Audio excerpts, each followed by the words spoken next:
Welcome to Founders Future, a podcast powered by Closers.io, where we dive into the journeys of innovative entrepreneurs and explore the road ahead for them and their companies.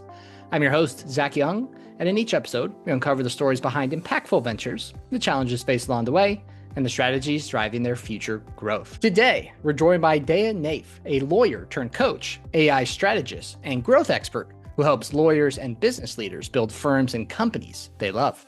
As Chief AI Officer at The Success Partner and founder of Daya Naef LLC, she specializes in legal business development, leadership coaching, and leveraging artificial intelligence for exponential growth.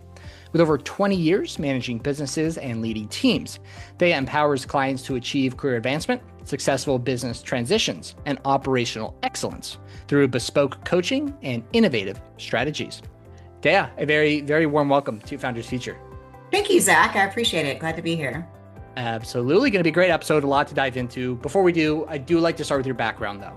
Sure. So before what you're doing now, before the Success Partner, AI, can you walk us through what were you doing previously and what was really your inspiration to get into this space? Oh gosh, so large chunks of time as a practicing attorney. I've been an entrepreneur, a serial entrepreneur, though most of my career. Grew up in entrepreneurship, so kind of didn't know a different way of doing things. And what prompted me to get into AI specifically was working with small law firms. I was looking for a competitive advantage for them. And I've been working with firms now for about 8 years as coaching and consulting being my one of my primary, mostly my primary or occupation. And just knowing that they spend a lot of time wearing a lot of hats and having the struggle for talent and keeping people engaged. And so it morphed really into that from that people perspective and having a 100% person team to now having a person and technology team or person and a person developed. I can't quite figure out what to put with the AI on my team, but an AI teammate is what I'm kind of looking at. I love it. I love it. I think that leads us very well into the present day, right? So you've been doing this for a good amount of time now. Could you walk us through, what does working with yourself, the Success Partner, look like today? Today we really go in. We've always done everything custom or customized to the firm and the owners that we're working with. So it's not my program that I sell to you and fit you into this category and you're on module one with everybody else and that kind of thing. We really look at what the vision is for your firm and the mission and then the reason why you do what you do. And a lot of it is the teamwork. A lot of it is, yes, I'm servicing my clients, but I'm also want to keep my team. My firm is my family. My firm is my pride and joy. It's something I'm creating and building, and I love that, and I want to keep that culture. So integrating a new way of doing things, which is here. No longer deniable. We have a new way of doing things in every business and every industry. And the law just being such a traditional model coming in with this innovation so quickly. It's like how do we keep this culture? How do we keep the things that are we doing right and we want to keep? And then how do we sort of turn it on its head while we're doing it and then shuffle it all out in the way that's least friction and most beneficial to everybody. You used a good word there. Could have used a lot of different words, right? You used traditional. Good choice, right? But yes, law firms, typically very traditional, like you mentioned. Was there some, or is there even still some hesitancy for some of these law firms to start implementing AI solutions into their business? And if so, how do you kind of handle that? Oh my gosh, absolutely. So we're still at a 90% pushback rate Wow. on firms, and it's understandable. It's understandable. Already technology is hard for anybody. I mean, adjusting to change. There are people who really love technology, jump in it. There's, of course, the generations now that are born with it, but the people who are still at the helm of most law firms are kind of either in that last generation without technology to the first one with. And so it's scary stuff. And they're also we also very conservative to getting in trouble. It's very difficult to become a lawyer. It's very difficult to keep a reputation, a good reputation over the years as an attorney, and to know that one misstep would be very publicly rebuked. Um, is terrifying, really. It's terrifying. And so they're like, well, why would I do that? I was like, well, if you don't, you're not going to be able to keep up. And so that's your other scary. So we need to balance those out. And doesn't mean you have to jump in. I'm not going to tie you to a fleet of runaway horses and say good luck. Very, very small incremental steps to get this process, this change process going. Hmm. It's quite the process, I'm sure. It is, and that's the other thing. That's the other thing I get pushback on. People that want to adopt it don't want to Mhm. go through the process. So Ah, even though I can show an ROI and say these are the few things that we need to do, they're simple but not easy. It's the whole idea of, oh, wait, what? I'm like, yeah, it's going to take a few months at least, and I'm going to have to talk to everyone in your operation. Oh no, we don't. No. So it's very interesting. It's a very interesting place for me to be in. I keep saying interesting, but I mean I love it. I'm right here in sort of this clash of worlds. sure. I mean, I'm sure you have to be, if not you're the only company or one of the very few companies trying to do something like this, implementing this very new technology into a very traditional type of Traditional. business, if I'm right Traditional. there. Yes, it's polite. I kind of call it the wood paneling law firms. There you go. So, not it's just like, okay, this is great, entrenched in legacy and um whenever that's sort of in the marketing or that's the primary part of the marketing, then I'm like, okay, it's good that they're interested and Sure. it's going to take a lot to make the change happen. Sure. Absolutely. I am curious, looking at the back end of the business for a second, how are these law firms currently finding you guys to work with you? I am an avid networker. So I'm in a lot of organizations that meet constantly, have multiple chapters and meet a lot to get to where like, and trust and refer the other professionals that you work with.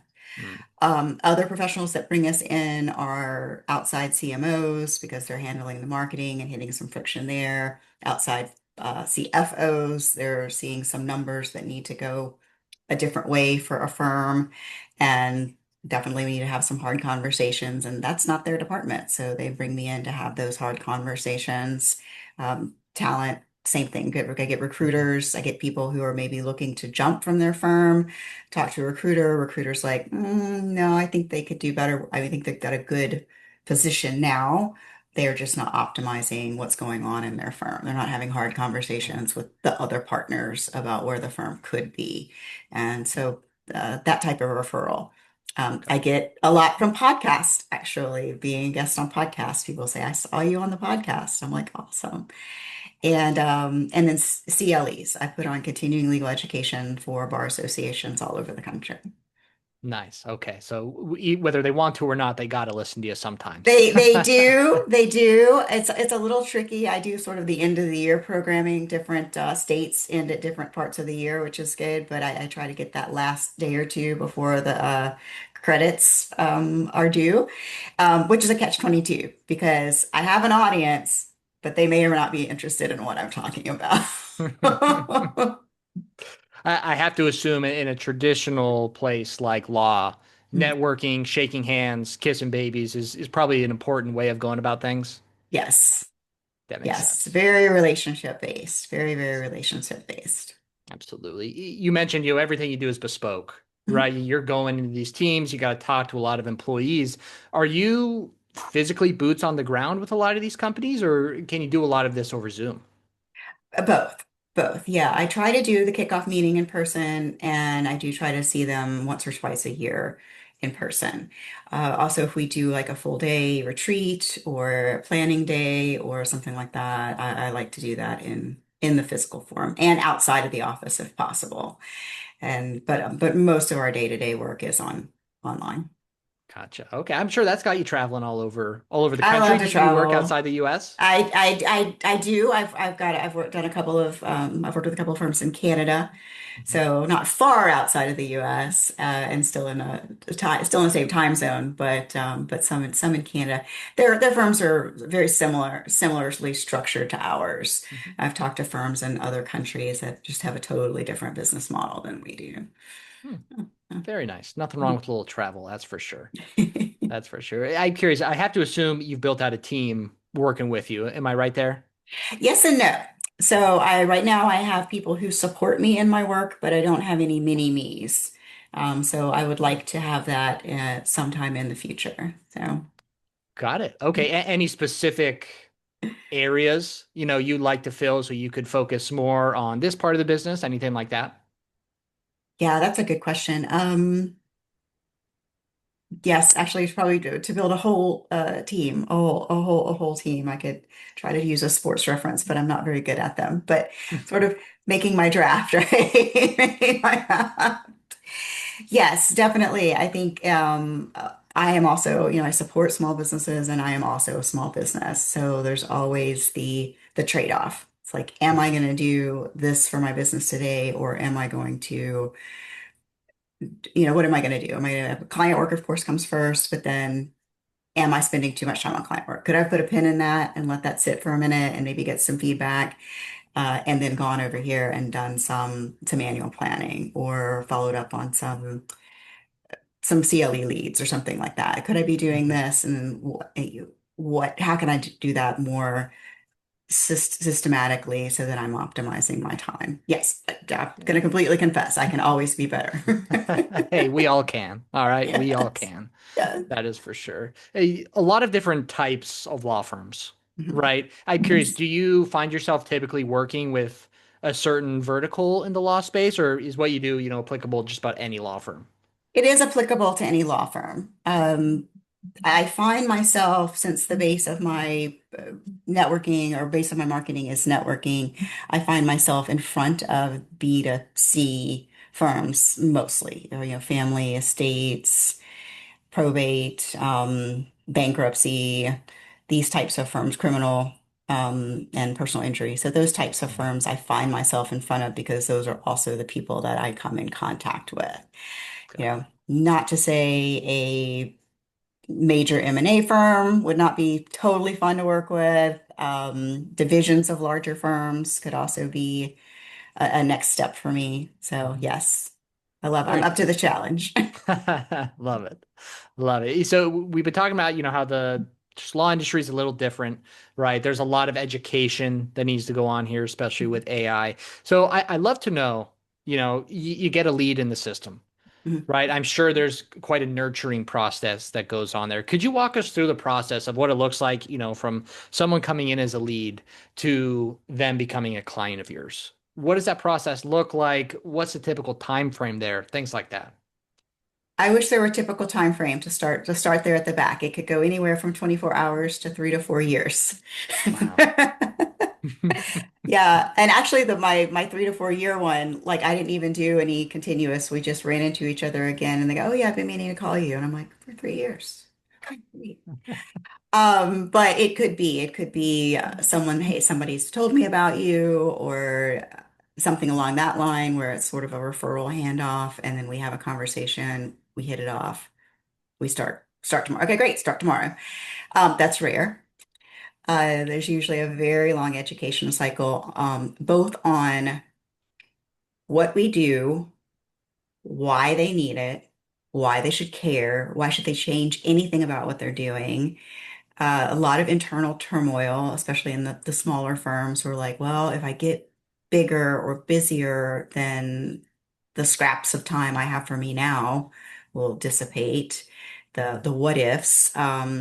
Sometimes people are in that sort of season of winding down where they could ramp up and sell, or they could just wind down and fade away. And so that's like a real issue we have to talk about.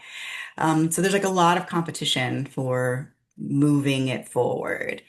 And as far as keeping up, I could do better as far as doing a drip or something like that. But typically I have some newsletters that go out. I do a lot on both producing a podcast and being a podcast guest. So I think I said newsletters. I'm getting ready to do holiday cards. I'm on the fence. It's a little late to do holiday before holiday, so I might do a first of the year, welcome to the new year. I've done Hmm. those before too. And then that kind of goes along with my brand as well. It's like you're starting fresh, new year, new you, that kind of thing. I know it's corny, Yeah. but it's like, okay, yeah. So Kia kind of keeps you top of mind. Gifts for my current clients. Um, but usually I take them out to dinner or something if I'm in town. If not, they'll get a little Nice. gift basket. And gosh, what else? It seems like a lot. I think I might be throwing some spaghetti at the wall here. All right, you got to find what sticks sometimes. That's all right. That's all right. So, when it comes, you come across someone who is clearly going to need some education and Mhm. it's going to be a bit of a longer process. So, are you utilizing like, hey, I'm going to send you my newsletter. I'm going to send you these podcasts, these videos to watch to kind of educate you. Is that part of the education process? Or, I mean, are you maybe just meeting with these people once every couple weeks, just saying, hey, last time we talked about this. Now let's talk about this. What does that look like? It's both. It's Both. both. I think one of the reasons I have my podcast is to create a resource library for people. My Okay. podcast is interviews of other professionals. So if somebody says, I need a CFO, I'm like, okay, great. I have three of them interviewed. Here's some different takes from each of them. Which one of their personalities do you like the best? Yeah. And or I get tips. It's like give me the top three tips for becoming a memorable public speaker, and then I'll have that. I'll have an expert having that in their podcast. And then I do try to do the follow-up calls. Now with lawyers, they get to be few and far between. They tend to reschedule, which is fine. I know from having practiced, stuff comes up, and I don't want to steal you from, the eve of a settlement. So I get that. But then getting that call rescheduled sometimes is tough. Yeah. Absolutely. Part of the job, unfortunately, no Mhm. matter what you're selling. But Yes. maybe more with this client avatar you're working with, that's for sure. I'd love to ask, you said you got into AI about 8 years ago. Am I I right got into there? consulting about 8 years ago. AI's Okay. been about 3 years. 3 years. Okay. Still faster than most people, right? I'd Yes. say like for most people, when did we start using ChatGPT on a normal basis? Probably within the last 6 months to a year. Mhm. So you're early. And There's been so a there's been a decided difference as of the summer. This for summer of 2025 made a tipping point to put AI in the mainstream. agreed. Agreed. I'd love to ask just how did you get into it? What made you 3 years ago, a practicing lawyer for a long time and consultant, make you want to say, hey, I want to dive into AI and really learn this? Yeah, that's a good question. I have a good friend who I also had the privilege of coaching, who's not a lawyer. It's always good to have some not lawyers in your roster of clients. That was very into crypto, very into emerging technologies, had a company in emerging technologies, and I guess during working with her, I guess I got dripped on. I was like, oh, okay, that's interesting. It's like, okay, what is she talking about? And learning about it, and then starting to think about how I was using. So I guess backing up, if you want to count things like Jasper and Jarvis and Fireflies and that, then probably using those technologies. I think I got my first Fireflies account in like 2020. So I Hmm. started recording, doing call transcriptions, and then started doing copywriting. Now that's not, AI, but it was that sort of that beginning of that conversational technology, sort of that chat-based technology. And so I was using that, and it was funny, really. Even up to recently, it's sort of another pivot that's happened just in 2025, when if you got on to a call and you had a note taker, you were the only one, like there was only one, and then people would be like, what is that? That's weird. I kick it out. And now you get on a call and there's more note takers than people. Uh-huh. And nobody thinks about it. Nobody says anything about it. Every now and then I'll say, hey, we don't want note takers. Or somebody will say, I don't want note takers. And now they go, but, but yeah, a huge switch. Absolutely. Absolutely. We talked about it a little earlier. You said at some point you'd like to expand the team. I'm curious about, let's say, the next 1 to 2 years. Are there any specific goals you've set for yourself in the business you're looking to achieve? We need to get the book out finally. I've been talking about the book for like 3 years now, maybe more. And we need to get that out finally because that's going to be a blueprint for creating the mini me's that will come. And I don't know if we're going to do an affiliate model or a franchise or training or I'm going to have employees. I don't know what they're going to look like at this point, but they need to come. So you need some help. All They need right. to come and they need to have a manual. So the manual the book is technically directed at the law firm owner, but Mm. it will be the brains of myself. There you go. You're putting it on the pages for us. We love it. Yes. We love it. Great goal to have. Daya, pleasure having you on. Where can the listeners find you? Where can they connect with you online? Absolutely. Anywhere with the success partner, that's THE and then success partner singular. LinkedIn, and it's Daya, Daya, Naef, Naef. So it's odd, but short, thankfully. So anywhere really, LinkedIn, TikTok, Blue Sky, you name it, you can find me. So Perfect. Daya, pleasure having you on. Thank you so much for your time. thank you. Appreciate it. Absolutely. And that will wrap up another inspiring episode of the Founders Feature. To our listeners, if you enjoyed this episode, make sure to go and connect with Daya on all of her social media and website. All of those links will be in the show note and descriptions down below. And if you are a business owner, specifically a coach, consultant, or agency owner, and you're looking to scale your business, and you really want to enhance your sales and marketing efforts, visit closers.io to hop on a call with our team and discover how we went from 0 to 30 million per year in less than 3 years. Until then, keep on climbing.